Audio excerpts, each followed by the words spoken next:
Hello everyone, today I'm showing you healthy and tasty breakfast and snacks. స్నాక్స్లో తీసుకున్న బ్రేక్ఫాస్ట్లో తీసుకున్న చాలా అంటే చాలా టేస్టీ అండ్ హెల్తీగా ఉంటుంది. సో ఫస్ట్ నేను చేయబోయేది ఏంటంటే సాబుదానా కట్లెట్. కొంతమంది సాబుదానా వడ అని కూడా అంటారు. సో ఓవర్ నైట్ సాబుదానా నానబెట్టుకొని ఇలా ప్రెస్ చేస్తే స్మాష్ అయ్యేంత వరకు నానబెట్టుకోవాలి. సో ఓవర్ నైట్ నానబెట్టుకుంటే డెఫినెట్గా ఇదే కన్సిస్టెన్సీ వస్తుంది.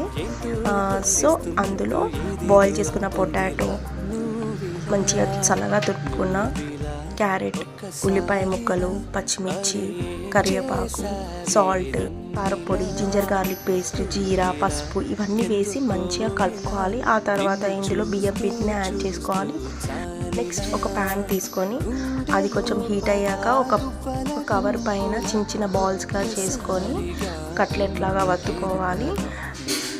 ఇందులో అడిషనల్గా వెజిటేబుల్స్ని కూడా యాడ్ చేసుకోవచ్చు, లైక్ బీన్స్, పన్నీర్ ఇలా ఏవైనా యాడ్ చేసుకోవచ్చు.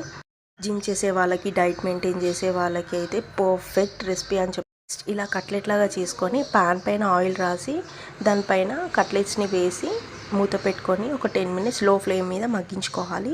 నెక్స్ట్ ఒక 10 minutes అయిన తర్వాత ఓపెన్ చేసి చూస్తే బ్యాక్ సైడ్ కుక్ అయినట్టు ఉంటాయి. ఆ తర్వాత వాటిని టర్న్ చేసుకొని 2 sides అనేది లైట్ గోల్డెన్ కలర్ వచ్చేంత వరకు మంచిగా కుక్ చేసి, ఫీవర్డ్గా ఉన్న, హెల్త్ బాగాలేకపోయినా, నోరు బాగాలేకపోయినా ఈ రెసిపీని ఒక్కసారి ట్రై చేసుకొని తింటే చాలా అంటే చాలా బాగుంటుంది అండ్ హెల్తీ కూడా. సో ఈ రెసిపీని మీరు కూడా ఒక్కసారి ట్రై చేసి ఎలా ఉందో కామెంట్ చేయండి. ఇలాంటి మరిన్ని వీడియోస్ కోసం మా ఛానల్ని లైక్ చేయండి, షేర్ చేయండి, కామెంట్ చేయండి.